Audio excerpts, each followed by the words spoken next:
Millet Marvels, changing the way world eats by Tenali Double Horse.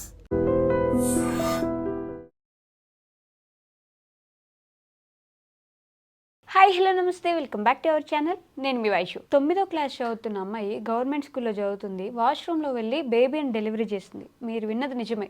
ఆవిడ pregnant అయిన విషయం, లేకపోతే 9 months నిండిన విషయం స్కూల్లో టీచర్స్కి కానీ ఇంట్లో పేరెంట్స్కి కానీ ఎవరికీ తెలియదు. డైరెక్ట్గా వాష్రూమ్లోకి వెళ్ళి ఆవిడే డెలివరీ చేసుకుంది. అంటే 9 months ఆవిడ ప్రెగ్నెన్సీ క్యారీ చేస్తుంటే తన మదర్కి ఎలా తెలియలేదు, తన స్కూల్లో చదువుతుంటే ఆ టీచర్స్కి ఎలా తెలియలేదు. మరి అంత రెక్లెస్నెస్ ఏదైతే ఉందో ఆ పేరెంట్స్కి, అది పేరెంట్స్ తప్పనలా, టీచర్స్ తప్పనలా, అసలు ఆ అమ్మాయికి ఏం జరిగిందని అనుకోవాలి. ఈ విషయం గురించి మాట్లాడడానికి ఈరోజు నాతో పాటు సోషల్ యాక్టివిస్ట్ కృష్ణకుమారి గారు ఉన్నారు. మేడంతో మాట్లాడదాం. హలో మ్యామ్, నమస్తే. నమస్తే. బాగున్నారా? సో 9th class చదువుతున్న అమ్మాయి ప్రెగ్నెంట్, 9 months నిండినాయి. స్కూల్లో టీచర్స్ 13 మంది లేడీ టీచర్స్ ఉన్నారు, తెలియలేదు. ఇంట్లో అమ్మకి తెలియలేదు. ఆ అమ్మాయి వాష్రూమ్లో వెళ్ళేసి బేబీని డెలివరీ చేసేస్తుంది. ఏం జరిగింది అనే విషయం ఇంకా అంత చిక్కట్లేదు ఇప్పటికీ. ఏం జరుగుంటుందంటారు మ్యామ్? ఇప్పుడు ఇట్లాంటి అకృత్యాలకు పాల్పడేది 90% తెలిసిన వాళ్ళ వల్లే ఓకే అని రికార్డ్స్ చెప్తున్నాయి. National bureau of crime records ఉంటాయి కదా, అవి చెప్తున్నాయి. అంటే ఎవరో ఈ అమ్మాయికి తెలిసిన వాళ్ళే, అందులో వాళ్ళ నాన్న అవ్వచ్చు, వాళ్ళ తాత అవ్వచ్చు, వాళ్ళ బాబాయ్ అవ్వచ్చు, కొంచెం దూరం రిలేటివ్ అవ్వచ్చు, మేనమామ అవ్వచ్చు, ఈ అమ్మాయికి కన్నా పెళ్ళైతే బావ కావచ్చు, లేదు అనుకుంటే ఎవరన్నా కావచ్చు. ఓకే, ఇది పెద్ద ఆశ్చర్యపడాల్సిన అవసరం లేదు. ఈవేళ మైనర్ బాలికలు కావచ్చు, మేజర్లు కావచ్చు, పెళ్ళి కాకుండా గర్భం దాల్చే ప్రతి వాళ్ళ వెనక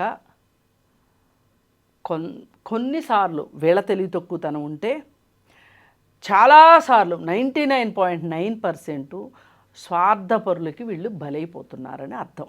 ఓకే, లేకపోతే స్కూల్కి వెళ్ళే చిట్టి తల్లి ఇంకొక బుజ్జి బాపాయికి తల్లిని జన్మనివ్వడం ఏంటి కదా? ఇది దారుణమైన విషయం కదా. ఆ విషయం తల్లికి ఎలా తెలియలేదు అంటే, అసలు తల్లి స్టేటస్ ఏంటో మనకి ఇంతవరకు బయటికి రాలా, న్యూస్ రాలా. కొంతమంది తల్లులు పేరుకే తల్లులు ఉంటారు, కొంతమంది తల్లి లేని వాళ్ళు ఉంటారు, కొంతమంది తల్లి చనిపోతే తండ్రి ఇంకో పెళ్లి చేసుకుంటే తల్లులు వచ్చేవాళ్ళు ఉంటారు. ఇలా రకరకాల వాళ్ళు ఉంటారు. ఇది నిజానికి చూస్తే మొత్తం వ్యవస్థ లోపం ఇది. ఓకే, ఇప్పుడు పేదరికం కూడా ఒక కారణం.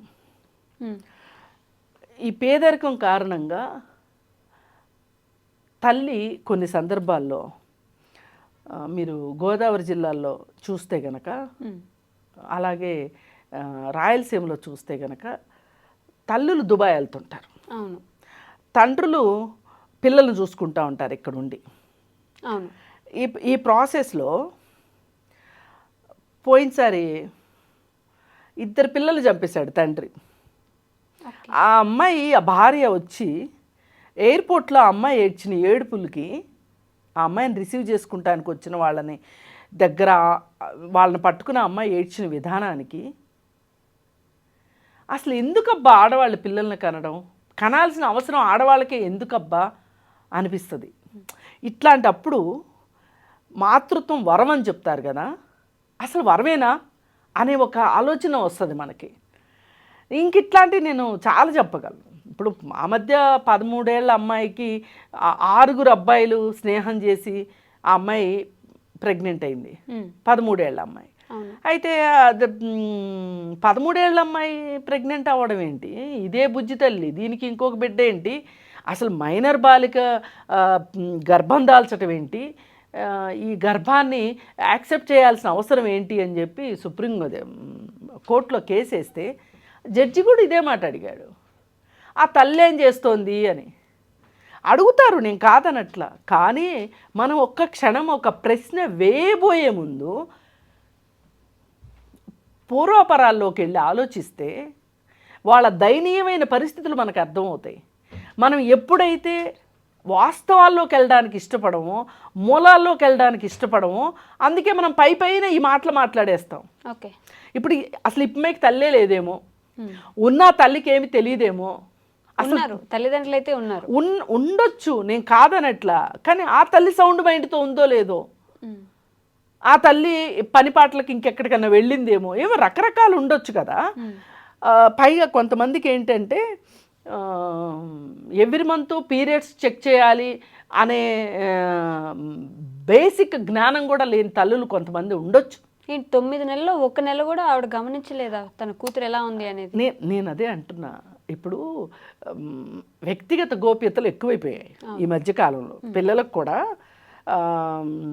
పర్సనల్ స్పేస్ కావాలి.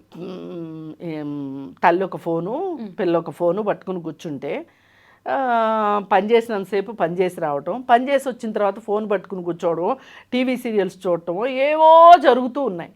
ఇప్పుడు నేను ఏ ఒక్కరిని ఇక్కడ నిందించాలని కాదు, నిందించడం అంటూ మొదలెడితే దీనికి చాలా ఉన్నాయి కారణాలు.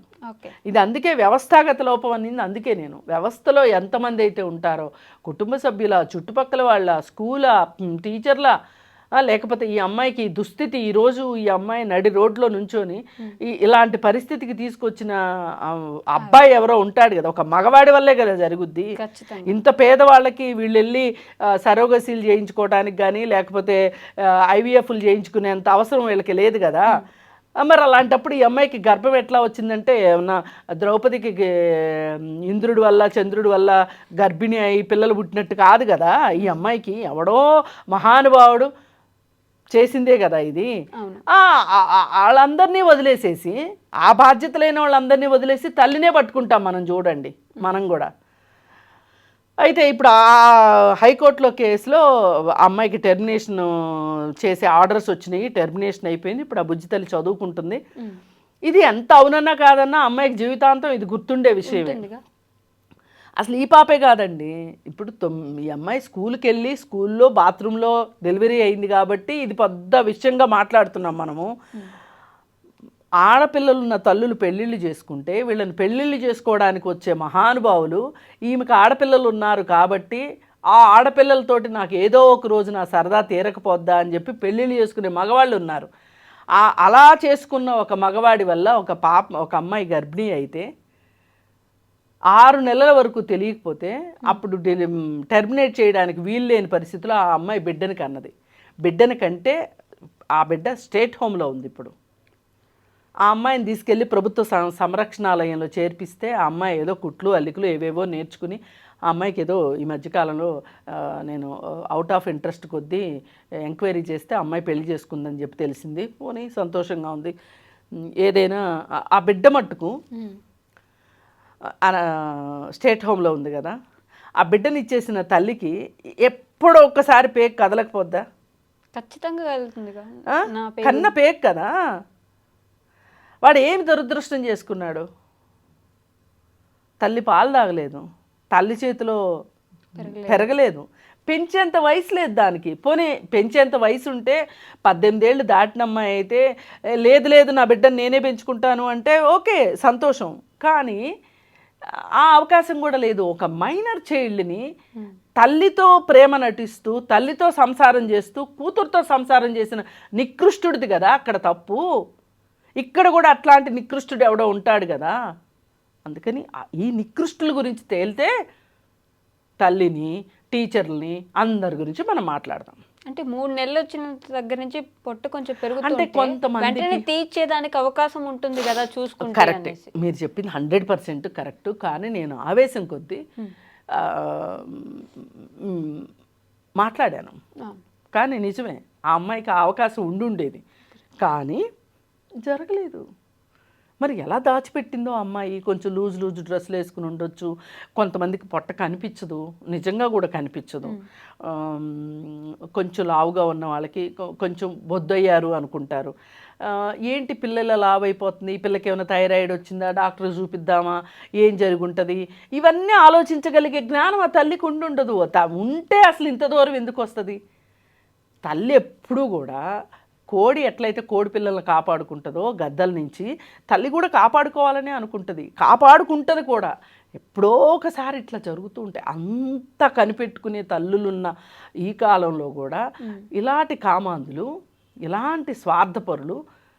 అంటే తన కూతురు ఎక్కడికి వెళ్తుంది, ఎవరితో వెళ్తుంది, ఎవరున్నారు, తన చుట్టుపక్కల ఏం జరుగుతుంది? లేదమ్మా, ఇప్పుడు ఒకసారి ప్రెగ్నెన్సీ రావటానికి 100 రోజులు కాపురం చేయక్కర్లా. ఒక్కసారి వాళ్ళు ఏం చెప్తారంటే మీ అమ్మ నాన్న చంపేస్తామను ఎవరికన్నా చెప్తే, లేకపోతే నీ ఫోటోలు ఏవో నా దగ్గర ఉన్నాయని. ఈ మధ్య స్టోరీ అంతా అదే కదా నడుస్తుంది. ఏవేవో చెప్తారు ఆ పిల్లకి. ఆ పిల్ల ఇంకా నోరు మూసుకుని కూర్చుంటుంది. ఆ పిల్లకి ఇప్పుడు గర్భం వచ్చింది అన్న తర్వాత చెప్తే నువ్వెవరికి చెప్పకు. ఇంకా ఆ అమ్మాయిని ఇంటర్వ్యూ చేస్తే ఆ అమ్మాయి మనసులో ఉన్నదాన్ని రాబట్టగలిగితే ఎన్ని చెప్తుందో. కరెక్ట్. వాడు ఏదో మందులు కూడా ఇచ్చుంటాడు ఇది పోతుంది అని, అది ఏదో పని చేసి ఉండదు. నేను ఎందుకు ఇవన్నీ చెప్తున్నంటే ఇవన్నీ చూసాం మేము, ఇవన్నీ చూసాం కాబట్టి మాట్లాడుతున్నాం. ఇప్పుడు మీకు అవన్నీ చూసే అవకాశం లేదు కాబట్టి మీకు కానీ ఇంకొకరికి అనిపించవచ్చు. కానీ ఇలాంటి వెధవ పనులు చేస్తారు. తీసుకెళ్ళి నాటు వైద్యులతోటి అబార్షన్లు చేయించి అబార్షన్లు వికటించి చచ్చిపోయిన పిల్లలు ఉన్నారు. ఇన్ఫెక్షన్లు అయి చచ్చిపోయిన వాళ్ళు ఉన్నారు. ఒకసారి ఒక హోమ్లో ఇలా ప్రెగ్నెంట్ అయితే వాళ్ళు నాటు మందులతోటి అబార్షన్ చేయించితే ఆ ఇన్ఫెక్షన్ అయ్యి చచ్చిపోయింది ఒక అమ్మాయి. నడవలేని కండిషన్లో ఇంటికి పంపించారు, చచ్చిపోయింది ఆ అమ్మాయి. ఇవన్నీ సోషల్ వెల్ఫేర్ హాస్టల్స్లోనే జరుగుతాయి, ఇవన్నీ గవర్నమెంట్ స్కూళ్ళల్లోనే జరుగుతాయి. ప్రైవేట్ స్కూళ్ళలో జరుగుతాయి ఎట్లాంటివి అంటే దీని అర్థం ఏంటి అంటే, నేను ప్రైవేట్ స్కూల్ నెత్తిమే పెట్టుకోవడం అన్న గవర్నమెంట్ స్కూల్ని చేయడం కాదు, పేదరికం గురించి మాట్లాడుతాను. పేదరికంలో ఉన్న వాళ్ళని, నిస్సహాయాలుగా ఉన్న వాళ్ళని వాళ్ళు సెలెక్ట్ చేసుకుంటారు, వాళ్ళు మాట్లాడలేరు. ఇలాంటి పరిస్థితి ఒక డబ్బులున్న వాళ్ళ ఇంట్లో జరుగుతుందా? జరగదు. వాళ్ళ జోలికి వెళ్ళడానికే భయపడతారు. అది అందుకని ఏంటంటే ఒకవేళ అక్కడ ఏమీ జరగవో, అసలు డబ్బులున్న వాళ్ళ మీద అత్యాచారాలు జరగవని కాదు నా ఉద్దేశం, ఇలాగా. అందుకని ఏది ఏమైనా అసలు ఆ అమ్మాయి చుట్టుపక్కల ఉన్నది ఎవరు, దీనికి కారణం ఎవరు, వాళ్ళని శిక్షించడం తప్పితే ఇప్పుడు చేయగలిగింది ఏమీ లేదు. అందరికీ అర్థం కావాల్సింది ఏంటి అంటే, ఎక్కడైనా మన చుట్టుపక్కల ఇలాంటి పరిస్థితి ఎవరికైనా వస్తే మనం వాళ్ళ మీద ఒక 4 రాళ్ళు వేసే బదులు వాళ్ళ చెప్పుల్లో మనం కాళ్ళు పెట్టి వాళ్ళని అర్థం చేసుకుందాం. అది ఒక్కటే solution. Okay ma'am, thank you.